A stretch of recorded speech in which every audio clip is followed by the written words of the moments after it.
그런데 이때 이상민 의원이 같이 과방이어가지고 중재 역할을 많이 해줬어요. 예. 그러면서 제가 이제 그때 채널A 보도본부장을 배석해서 같이 이제 그 과방에 들어가 있었는데 예.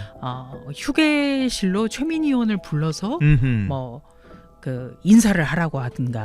예. 그게 참 같은 당으로서 쉽지 않은 일인데. 그렇죠. 예. 예. 근데 또 아쉬운 분이 계세요. 영면을 하신 이상민 전 의원. 마지막 메시지를 저희가 찾아봤어요. 네. 그랬더니 마지막 메시지가 바로 이겁니다. 사법권 독립이 무너졌으니까 판사들이 분연히 일어나라라는 얘기를 해주셨는데 SNS에 지난 12일에 이런 글을 남기셨어요.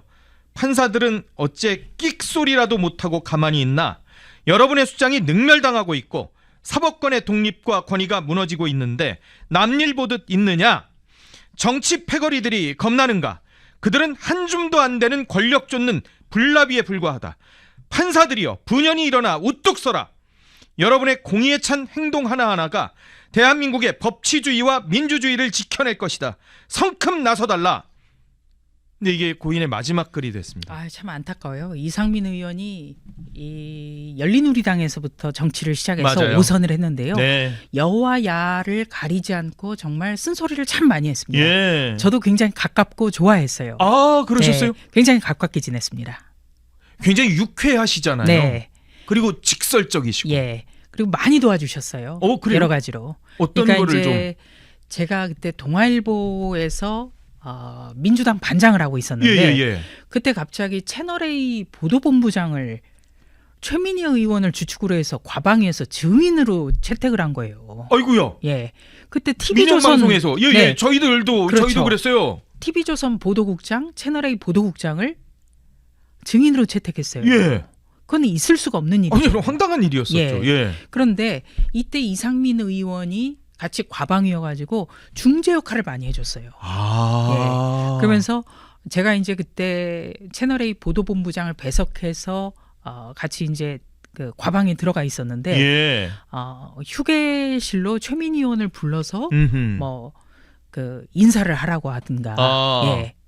그게 참 같은 당으로서 쉽지 않은 일인데. 그렇죠. 예. 그런 거를 해주시더라고요. 그래서 여하튼 참 굉장히 그 고마운 분이다. 예.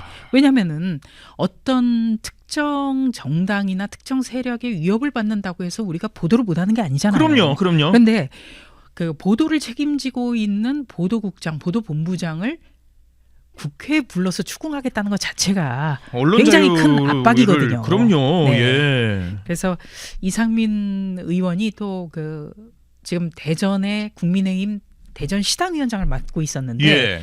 지금 걸려져 있는 현수막 내용이요. 네. 특검을 특검하라예요. 네. 그러니까 특검이 지나치게 정치적 중립성을 잃어서 예. 특검의 수사 자체를 특검해야 되는 게 지금 우리가 당면한 현실이다. 그런 거죠. 이 점을 지적한 현수막을 걸었더라고요. 그래서 현수막이라든지 여러 가지를 보면서 참 안타깝다. 맞아요. 저런 분이 지금 더불어민주당에 한 분이 있었다면 얼마나 좋을까. 물론 이상민 의원은 우리 국민의힘에서 같이 오셨지만, 활동을 했습니다만 네. 지금 더불어민주당이 거대 정당이고 여당이지만 소신 있는 분을 보기가 어렵거든요. 당의 어른으로서 이건 너무 나간 겁니다. 이렇게 해주실 수 있는 그런 분이 지금 없으신 것 같아요. 그래서 저는 제가 이 자리에서 누차 말씀드리지만 박지원 의원이 그래서 저는 굉장히 아쉬운 거예요. 원래 그런 역할을 해주셔야 되는데. 아니 1942년생이에요. 그리고 박지원 의원은요. 대통령 비서실장 했고 국정원장 했고 문화부 장관 했습니다. 그럼요. 대통령 빼고는 다 했어요. 예. 그러니까 그 정도의 연륜과 경륜이라면 어떤 소속 정당을 떠나서 정치의 훈수를 두고 여야 의원들이 따라야 되는 거예요. 근데 이번에 국감장에서 신동욱 의원 향해서 하는 거 보세요. 맞아요. 나 너한테 옛날부터 반말했어. 아들 같은 뭐 의원이라 함부로 했다고. 아니 요즘에 아들한테 그렇게 행동하는 부모가 있습니까? 큰일 납니다. 예, 큰일 나요. 예. 직장에서도 그렇게 했다가는 바로 직장 내 괴롭힘으로 바로 신고당하고 그래서 제소당하는. 그런 게 굉장히 아쉬운 거예요. 이상민 의원과 같은 분이 저는 개인적으로 자리를 몇 번 했었는데 전 아직도 그런 기억이 있는데 이 활짝 웃는 모습들이 굉장히 어떻게 보면 좀 약간 좀 이 천진난만하실 정도로 순수하신 표정이 있는데 이 여의도에 유명한 양대창 집이 하나 있었는데 저녁을 같이 먹는데 집에를 안 보내주시더라고요. 저한테는. 네. 이게 사람을 굉장히 정이 많아서 좋아하세요. 그래요. 예. 그래서 이제 저는 사실은 검찰 출입 기자 할 때부터 좀 친했어요. 아 그때부터요? 네, 왜냐하면 이게 이제 변호사 출신이시죠? 예, 과거에 예. 김종빈 전 검찰총장이라는 검찰총장, 분이 예. 있었어요. 근데 김종빈 검찰총장이 서울지검 당시에는 이제 서울지검이라고 했거든요. 중앙지검이 아니라 서울지검이었죠. 서울지검의 부장검사 서울검찰청. 때 검사 15를 했던 게 이상민 의원이었어요. 그래요? 예. 그래서 제가 굉장히 인상 깊게 들었던 게 검사 15를 마치고 서울지검 부장실에 등기우편이 하나 오는 거예요. 오, 예. 그래서 펼쳐보니까 이상민 사법연수원생의 사법연수원 성적표였어요. 오. 예.